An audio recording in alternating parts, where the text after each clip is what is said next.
5 minus 9 gives us negative 4. And here inside this parentheses we have 5 minus 8, which equals negative 3. So negative 4 times negative 3, which equals positive 12. But this answer is not correct, because according to the order of operations, first we have to do parentheses, then exponents, then multiplication or division, and finally addition or subtraction. Remember that multiplication and division have equal priority and we have to work from left to right.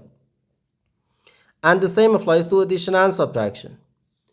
In this expression, we have one subtraction, one multiplication, and one parenthesis. Inside this parenthesis, we have one subtraction. Here we have a multiplication, because in mathematics when a number is placed next to parentheses, it means multiplication, and we usually don't write the multiplication sign for brevity. Okay, so according to the PEMDAS, first we have to do this parentheses, then this multiplication, and finally this subtraction. If we do this subtraction before this multiplication or this parentheses, it is wrong.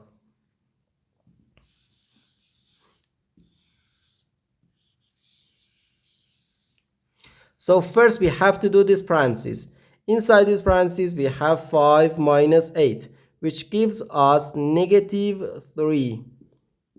So 5 minus 9, then times negative 3. Now we have one subtraction and one multiplication. According to the PEMDAS, multiplication has higher priority than subtraction, because multiplication comes before subtraction. So here, first we have to do this multiplication. 9 times negative 3 gives us negative 27.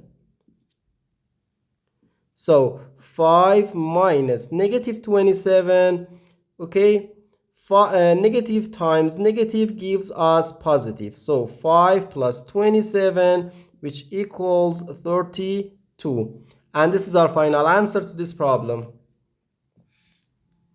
The correct answer is 32.